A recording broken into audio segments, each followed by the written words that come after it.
Magandang hapon po sa inyong lahat. Maraming salamat, Dax at Arnel, sa inyong pagpapakilala. Bago po ako magsalita, nais ko lang pong kilalanin ang ating kasama, anak ng ating magiting na senador. Isa rin po sa pinakamagaling na kongresista sa mababang kapulungan, Congressman Pau Marcoleta.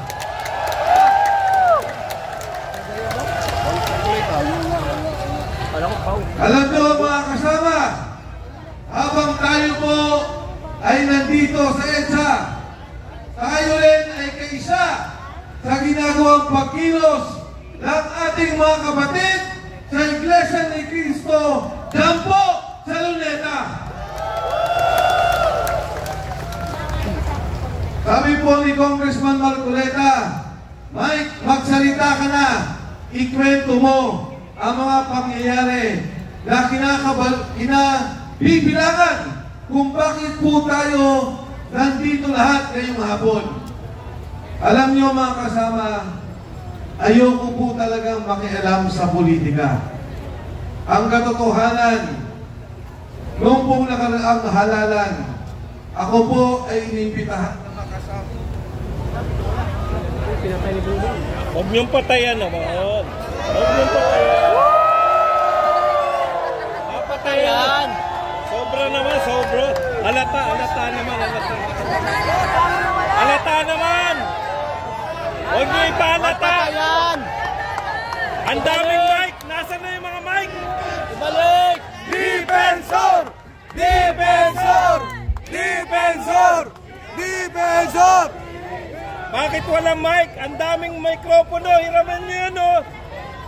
Hoy, ibigay niyo yung dalawang bading. Ibigay niyo yung mic niyo. Yung mga MC. Servado! Ipahiram niyo yung mga MC. Bakit ayaw niyo ipahiram yung mic niyo? Ibigay! Wala pa tayong system. Kasi nawala yung signal. Asa na? Ibigay kay Mike ang para kay Mike! BBM resign! BBM resign! BBM resign! BBM resign! BBM resign! Pinagpatayan po ng mic si Mike Defensor. Ayan po. Nakakalungkot. Ayan na! Sa wakas! Tripod! Tripod! Tripod! Hello, hello. Ayan na. Ayan o! Tripod! Tripod! Hoy! Ano ang palagay nyo? Sinasabotahin na po ba tayo? Mga kasama, katulad ng aking binabanggit kanina, gusto ko po sanang lumayo muna sa politika. Nung ako ay imbitahan ni Senador Marcoleta at ng sakit, nung pong nakaraang halalan, ang sabi ko kay Senador Marcoleta, Senador Kadante, kumari ayoko munang sumabak sa politika. At umabot po sa punto na maraming nagiging panggugulo, debate at away sa politika, hindi po ako nakikialam. Hanggang sa lumapit si Sergeant Orly Gutesa. Yun! Gutesa! Gutesa! Gutesa! Gutesa! Gutesa! Si Sergeant Orly Gutesa po lumapit sa akin. Ang sabi, dahil nung panahon na yun, chairman ng Blue Ribbon Committee, si Senador Dante Marcoleta. Ang sabi na, Kong, sabi niya, ito po ang mga nangyayari. Nag-deliver po kami ng pera. Dito, sa may Valle Verde, dumarating ang bilyong-bilyong pera. Nilalagay po namin sa maleta at dinideliver namin doon po kay Speaker Martin Romualdez. Marami po siyang kinento, pati yung Department of Health. Pinapakilaman ang pondo, ang mga kontrata, ang mga gamot, ang tulong sa mahihirap. Meron pang kinento si Sergeant Gutesa, sabi niya, Sir, ang dami po naming pera pinamimigay sa media. Hoy!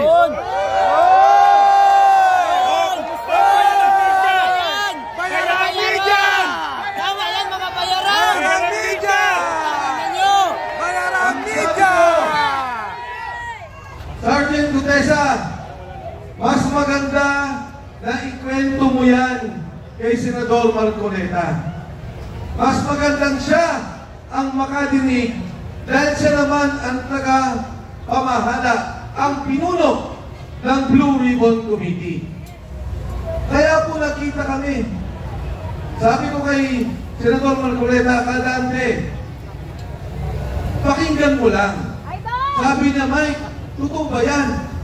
Yan bang taong yan kilala mo? Sabi ko, pakinggan mo.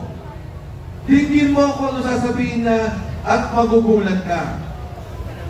Nakita po kami, ikwento ni Sergeant Gutesa kung ano yung ginagawa nila na bigayan ng pera. Ang katunayan mo, ngayon ko lang nalaman na yung isang maleta pala ay kaya maglaman ng 48 million pesos. May katabi pala tayong At yung pala po media. 1 milyong piso, ang kalagahang bigat ay 1 kilo. Huwag na muna kayo maingay. Hindi na po sila Nakikinig kami. nagbibilangan ng pera. Kinikilo ang pera para malaman kung magkano. Kilo-kilo! Puta! Kilo-kilo! Magugulat kayo ng kwento niya. Di siyempre, isang delivery, 2.5 billion pesos ang pinilitin. Inaakyat sa bahay ni Saldico, wala po balibente. May bahay si Saldico. Doon po kinikilo pera, binibilang, ilalagay sa maleta. Dadalhin sa bahay ni Saldico, yan po sa Shangri-La Horizon sa BGC. Inaakyat lahat ng maleta at pinababa muli. Hindi ko po maintindihan, tinanong ko, Sarge, bakit inaakyat pa yung maleta ang bibigat? Pagkatapos ibababa muli. Sabi niya, Sir, hindi ko rin po alam. Pero ganun po ang aming ginagawa. Ngayon ko lang napagtuntun, ngayon palang mga maleta, kinukunan ng litrato para malaman ang delivery kay Speaker Martin Romualdez. Yun! Ngayon po, nung una, si Sergeant Gutesa sabi na hindi ko kailangan ng protective custody o proteksyon ng Senado. Sabi niya, huwag niyo na rin po akong isama sa Witness Protection Program. Kasama siya sa mga kasama niyang Marines. Noong una, hindi po kami nakapag-usap ng direkta. May nagsasabi lang po kung ano ang kanyang mensahe.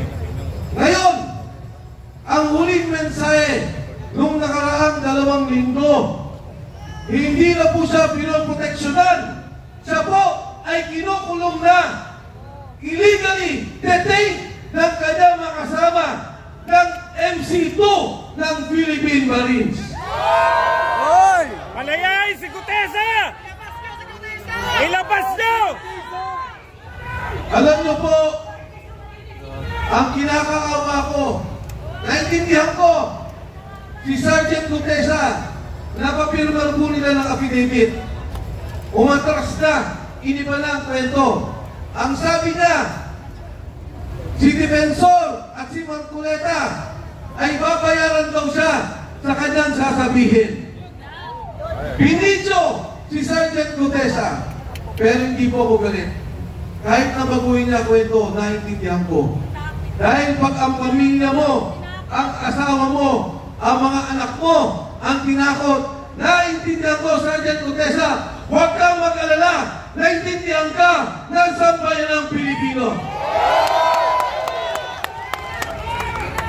Ang aking apila sa mga nagkukulong sa kanya, pakawalan niyo naman po yung tao. Total naman, napapirma niyo na. Nagbago na ng salita. Total naman, na-video niya na sinasabi nila Kaiba na ang kanyang salita na hindi na siya nag-deliver kay Martin Romualdez. Pakawalan niyo na po yung tao. Dahil yung tao, hindi na kinabang kahit sino sa kawalang-yaan, sa korupsyon na nakikita natin sa gobyerno. Tama! Yung kay Sergeant Gutesa, konsensya, nalulunod yung kanyang kamag-anakan. Yung mga kasama niyang sundalo, nalulot yung pamilya sa Bicol, binabaha, nawalan ng negosyo, nawalan ng pagkabuhayan. Pero ni Cinco, hindi ang kumita. Hindi ang congressman, hindi ang senador, hindi ang contractor, hindi ang DPWH. Nag-deliver lang yan ng pera at na konsensya sa nakikita niyang nakawan sa sambayan ng Pilipino. Mga kasama, kahapon lang, yung pamilya niya, inilipat na namin ang bahay dahil binabantayan din. Bakit? Dahil si Saldico, sinabi niya, totoo ang sinasabi ni Gutesa. Ang akin pong kinagulat, ang akin pong kinamangha, dati ang sinasabi ko, imbestigahan ninyo si Saldico. Dati ang sinasabi ko, imbestigahan ninyo si Speaker Martin Romualdez. Ngayon ko lang narinig yung sinabi ni Saldico na ang pera, dinadala nila ang mali-malitang pera kay President Bongbong BBM Marcos. Ang sabi ni Pangulong Marcos, maya naman kayo. Ang sabi niya, ikulong ang nagnakaw.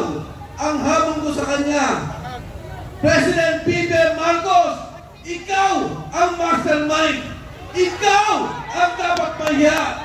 Ikaw ang dapat ikulong ng sambayanang Pilipino.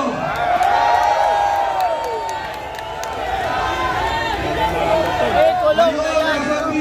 Kulong na yan. Ang sabi po nila, Saldico, umuwi ka, harapin mo ang kaso. Ngayon, ang sabi nila, may kaso na si Saldico. Nung araw, ang sabi nila, wala silang kaso kay Saldico. Nung sila na ang tinuro, Speaker Martin Romualdez, President Bongbong Marcos, biglang nagkakaso, biglang papauwiin dito. Para ano? Patahimikin? Para ano? Pabalik na rin? Para ano? Patayin at mawala na ang tunay na mastermind, ang tunay na nagbebenepisyo sa korupsyon, pondo ng sambayan ng Pilipino. Yan pong pondong yan, pera nyo, binabayaran natin lahat yan. Buwis yan ng taong bayan. Tapos ganyan lang ang mangyari. Paano ang edukasyon? Yung PhilHealth, kinunan na yung pondo. Paano ang mga ospital? Hirap na ang mga Pilipino. Pero ngayon narinig natin, bilyon-bilyon ang nawawalang pondo. Ngayon no, yung mag-asawang Paul Estrada, ito yung assistant ni Saldico. Anong ginawa nila? Ibinyahe, papalabas. Yung Paul Estrada na konsensya. Yung kanyang asawa po, tumawag at sinabing gusto na nilang umuwi. Ano pong ginawa? Pinukpok! Pagkatapos, inilipad sa Chile. Pero may maganda po akong balita sa inyo. Yung pong mag-asawang yan, hawak na natin. Yun! Yari kayo! Kulong na yan. Si Paul Estrada po, kailangan natin protektuhan. Dahil siya mismo, sabi ni Saldico, ang nagdi-deliver kay Martin Romualdez at President Bongbong Marcos. Yes! Mga kasama, yung ating pong pagkakaisa ngayong hapon, nung una, ayaw kong manawagan na mag-resign si Bongbong Marcos. Ayaw ko pong manawagan doon sa saraping sinasabi nila na magnanakaw at dapat ikulong si Bongbong Marcos. Pero dito sa akin nakikita, yung pagsalita ni Saldico, wala na pong kaduda-duda. Si Saldico, chairman ng Appropriations Committee ng Kongreso. Bata nila, tao nila, 3 taon. Hindi ka magiging chairman ng Appropriations Committee kung hindi ka pinili ng Pangulo. Si Speaker Martin Romualdez, pinili ng Pangulo. At yung pontong yan, sila ang gumagawa. Sila ang nag-aayos. Ngayong pong araw, tinanggal si Executive Secretary Bersami. Tatanggalin din daw ang DBM Secretary Amina Pangandaman. Yari! Estado! Ang apil ako sa kanilang dalawa, magsalita na rin kayo bago kayo kasuhan at ituro ng administrasyong to. Alam nila ang galawan ng pondo. Alam nila ang nangyayari. Maawa naman kayo sa sambayan ng Pilipino. Sa kasaysayan po natin, ngayon lamang nangyari ang ganitong korupsyon. Ngayon lamang ang nangyari ang ganitong nakawan. Ang sitwasyon po natin, ang mismong sindikato, ang administrasyon, ang Pangulo, ang nangunguna sa sindikato ng Republika ng Pilipinas. Marcos resign! Marcos resign! Marcos resign! Marcos resign! Marcos resign! Marcos resign!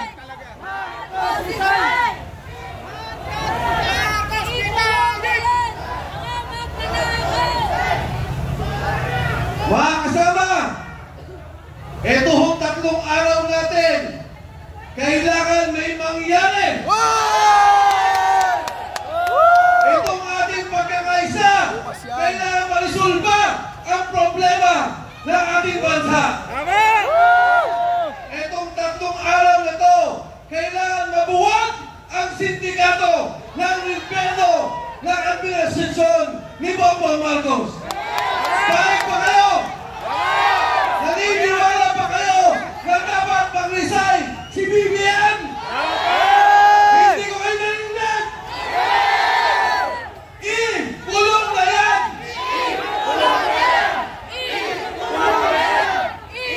Kulong na yan! Marcos resign! Marcos resign! Marcos resign!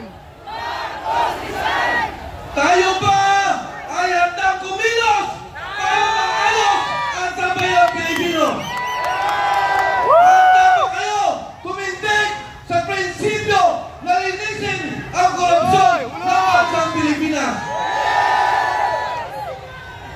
Sa gitna po ng ating pagkakaisa, tandaan po ninyo, kasaysayan po ito, na sa pagkakataong to, tumayo ang Pilipino, tumayo ang sambayanan para itigil ang korupsyon, itigil ang bulok na sistema at ayusin ang kinabukasan ng kabataang Pilipino. Maraming salamat po. Magandang gabi sa inyo lahat. Mabuhay si Defensor! Si